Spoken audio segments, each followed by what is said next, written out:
भाग 1। आदत। लोग आदत बन जाते हैं और फिर एक दिन चले जाते हैं। मुंबई एक ऐसा शहर जो कभी सोता नहीं। यहाँ सुबह की शुरुआत सूरज से पहले होती है और रात का अंत अक्सर अगली सुबह में जाकर मिलता है। लोकल ट्रेन की आवाज़, समुद्र की लहरों का शोर, ट्रैफिक के हॉर्न, सड़क किनारे चाय वालों की पुकार और ऊंची ऊंची इमारतों के बीच भागते हुए लाखों लोग। हर कोई किसी मंजिल की तलाश में था, लेकिन इन्हीं लोगों में कुछ ऐसे भी थे जो मंजिल नहीं, सिर्फ किसी अपने की तलाश में जी रहे थे। उनमें से एक था पारस जैन। सुबह के 7 बज रहे थे। दक्षिण मुंबई के एक पॉश इलाके में खड़ी 24 मंजिली इमारत की 19वें मंजिले एक विशाल फ्लैट की खिड़की से हल्की धूप कमरे में दाखिल हो रही थी। कमरे में सब कुछ था। महंगा फर्नीचर, लकड़ी की अलमारियाँ, विदेशी परफ्यूम, दीवार पर लगी आधुनिक पेंटिंग्स और एक कोने में रखा नवीनतम मॉडल का लैपटॉप। जो नहीं था वो था घर जैसा एहसास।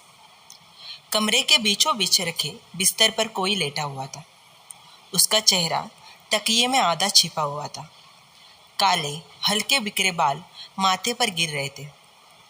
नींद खुल चुकी थी, मगर उठने का मन नहीं था। मोबाइल की स्क्रीन लगातार चमक रही थी। 7:01, 7:02, 7:03। 3 अलग अलग ईमेल, 2 क्लाइंट के मैसेज, ऑफिस ग्रुप में 25 नए संदेश। लेकिन जिस नोटिफिकेशन का उसे हर सुबह इंतजार रहता था, वह आज भी नहीं आया। उसने बिना किसी उत्साह के मोबाइल उठाया, व्हाट्सएप खोला। ऊपर सबसे पहली वही चैट थी जिसे उसने रात में सोने से पहले आखिरी बार देखा था। आयान, कल रात का आखिरी मैसेज, सो रहा हूँ, बाद में बात करेंगे। उसके बाद कुछ नहीं। पारस कुछ सेकंड तक उसी स्क्रीन को देखता रहा, फिर बिना कुछ लिखे मोबाइल वापस रख दिया। आदत मत जाना, उसने खुद से बुदबुदाया। लोग आदत बन जाते हैं और फिर एक दिन चले जाते हैं। यह वाक्य उसने पहली बार नहीं कहा था। पिछले कई सालों से वह यही दोहराता आया था। पारस की उम्र 23 साल थी। चार्टर्ड अकाउंटेंट एक प्रतिष्ठित फर्म में काम करता था। कॉलेज में गोल्ड मेडलिस्ट रहा था।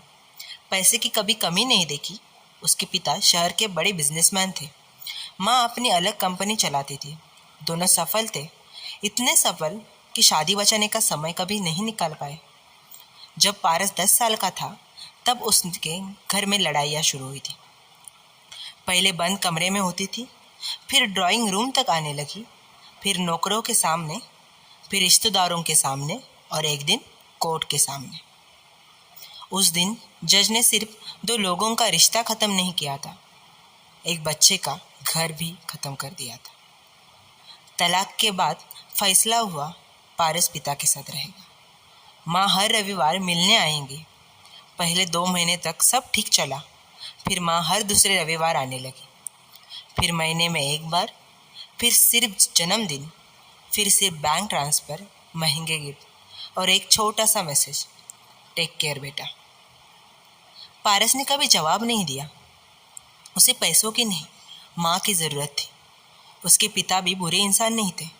उन्होंने हर सुविधा दी, विदेश यात्रियाँ, सबसे अच्छा स्कूल, नई कार, क्रेडिट कार्ड। लेकिन उन्होंने कभी यह नहीं पूछा, बेटा तू ठीक है? उन्हें लगता था जिस बच्चे के पास सब कुछ है, उसे और क्या चाहिए।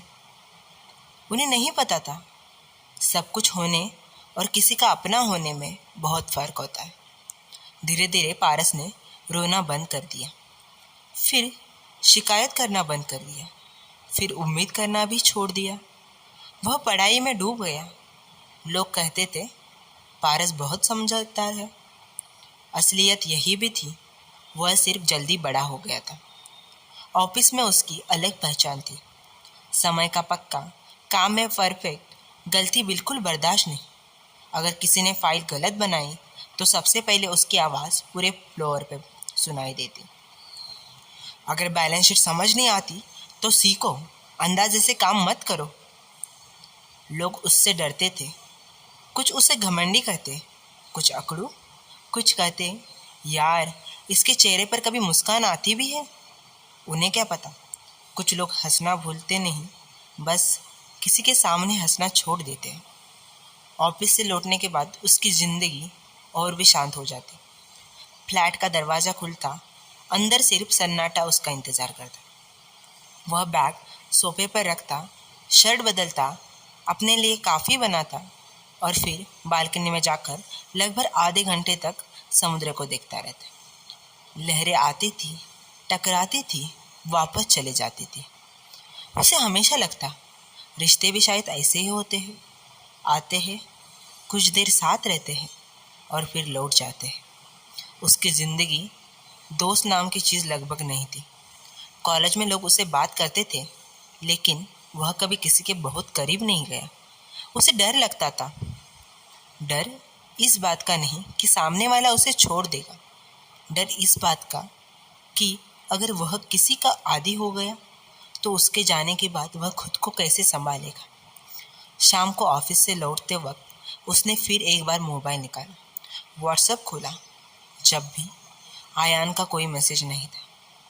वह कुछ देर तक चैट स्क्रीन देखता रहा। उसकी उंगलियां कीबोर्ड तक गई। क्या कर रहे हो? उसने टाइप किया, फिर पूरा मैसेज डिलीट कर दिया। कुछ सेकंड बाद फिर लिखा, फ्री हो? वह भी मिटा दिया। आखिर में मोबाइल लॉक कर जेब में रख लिया। हर बार मैं ही क्यों? उसने मन ही मन कहा। सवाल छोटा था, लेकिन जवाब उसके पास भी नहीं था। उसी शाम मुंबई के किसी और हिस्से में एक और लड़का अपनी किताबें खोलकर बैठा था।